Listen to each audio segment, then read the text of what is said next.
kita bersyukur ya, semua rakyat Indonesia menyambut atas bebasnya Habib Bahar bin Smith pada siang hari ini, dan tentu surprise untuk para pengacara yang luar biasa dengan gigih membelanya, dan bertepatan pula dengan hampir hari merdeka.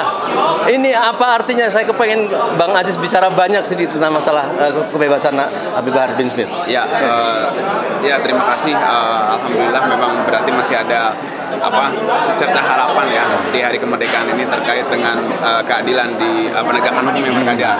Kalau keadilan insya Allah ada, tapi penegakan hukum yang berkeadilan aja kita tunggu-tunggu, dan alhamdulillah memang sepenuhnya secara jujur ini tidak sesuai dengan harapan kita. Kenapa? Karena memang Habib Bahar tidak pantas satu hari pun untuk di penjara.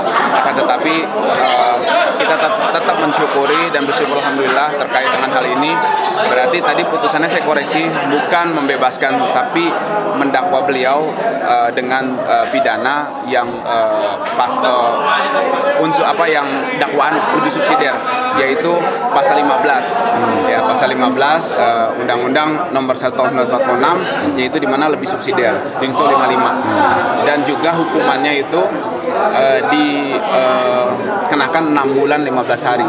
Apakah hukuman itu serasa dipaksakan hanya untuk menyesuaikan karena sudah ditahan dulu? Secara jujur kalau dari sisi kepengacaran, dari sisi advokasi kami memandang demikian. Akan tetapi kami tidak terlalu mempusingkan, tapi tetap menjadi catatan. Tapi tetap kita mensyukuri alhamdulillah, karena memang bagaimanapun juga saya tegaskan bahwa memang nuansa-nuansa lain selain dari hukum itu sendiri sangat kuat. Akan tapi sekali lagi di sini saya mengapresiasi dari majelis hakim ya yang sangat luar biasa. Saya yakin banyak ini inisiatif dari hakim berani melakukan keputusan ini? Pasti. Akan dapat tekanan-tekanan juga kan hakim? Kalau melihat perkara sendiri, kan saya sudah katakan Habib Bahar mengatakan demikian, yang lain juga banyak yang melakukan demikian, tapi tidak dipidana. Nah, oleh karena itu, Woi Aldo, woi jangan ngaco Aldo.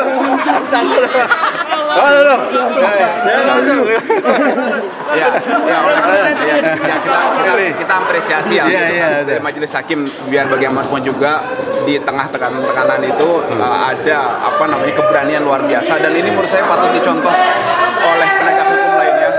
Bagaimana kita harus mengenyampingkan urusan lain gitu kan, melainkan penegakan hukum, karena kita di ruangan ini bicara penegakan hukum yang berkeadilan. Jadi adapun nuansa lain, politik, kekuasaan dan lainnya sebenarnya harus dikeluarkan dari ruangan ini. Itu yang sebenarnya kita tunggu-tunggu, dan insya Allah di momen kemerdekaan ini mudah-mudahan seterusnya penegakan hukum seperti ini gitu kan tidak terbebani oleh aspek-aspek politis atau aspek-aspek kekuasaan ini. Jadi jaksa kira-kira melakukan pertimbangan itu maksudnya mungkin karena tidak enak langsung menyetujui atau bukan, tadi kan ditanya pikir-pikir. Wallahu alam, saya nggak bisa mau prediksi yang lain-lain karena bukan domain kita, akan tetapi memang itu bagian dari tugas mereka gitu. Jadi kita juga harus tunjukkan juga memang itu bagian tugas mereka untuk menuntut, majelis hakim lah yang memutuskan. Artinya jika tidak, penegakan hukum muaranya di sini seperti itu. Tapi mungkinkah keputusan hakim itu karena ada situasi yang memang memungkinkan untuk berani kasus lain terjadi, misalnya masalah kasus Sambo dan sebagainya, melihat bahwa memang ada kekejian, kekeliruan dari polisi, kemudian dia sekarang ada sikap berani itu kan? Ya, ada 2 poin yang saya mau sampaikan terkait pernyataan itu. Yang pertama adalah bahwa kita sudah lihat fakta di persidangan. Saya yakin ya fakta di persidangan, siapapun baik itu yang mengerti hukum ataupun tidak, itu tahu bahwa memang Habib Bahar ini tidak pantas satupun gitu untuk satu hari pun untuk dipidana. Yang kedua adalah aspek di luar penegakan hukum itu sendiri, aspek di luar hukum. Kenapa saya lihat ini mengemuka?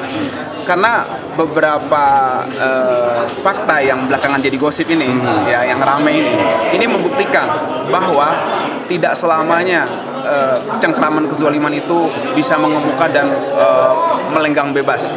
Ada makar Allah yang memang harus kita pikir baik-baik gitu kan. Dan ketika itu terjadi, semua pada cari selamat masing-masing. Nah, minta perlindungan siapa? Minta perlindungan sama Allah kan.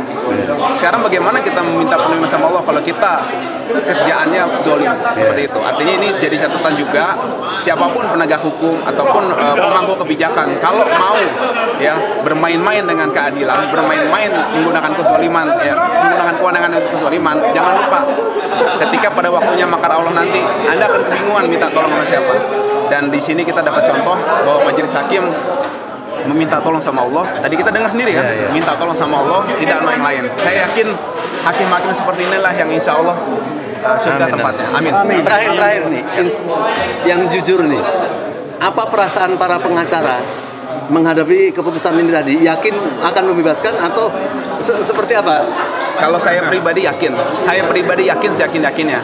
Sebagaimana yakinnya saya terhadap matahari yang terbit terbenam nanti di barat setelah ini. Ya, Saya yakin. Kenapa saya yakin? Dasarnya ada apa?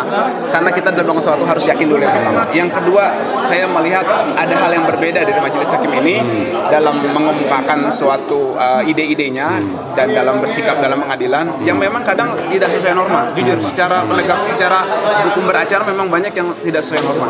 Tapi buat saya, buat apa norma, buat apa aturan banyak, tapi keadilan sedikit. Kita butuh keadilan yang banyak, tapi aturan sedikit.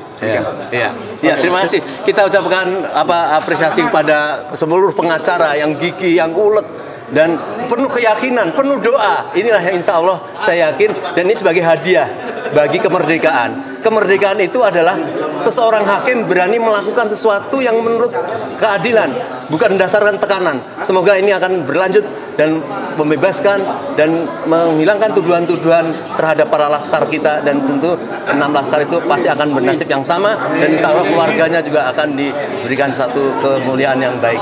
Ya, terima kasih. Assalamualaikum warahmatullahi wabarakatuh. Terima kasih Bapak.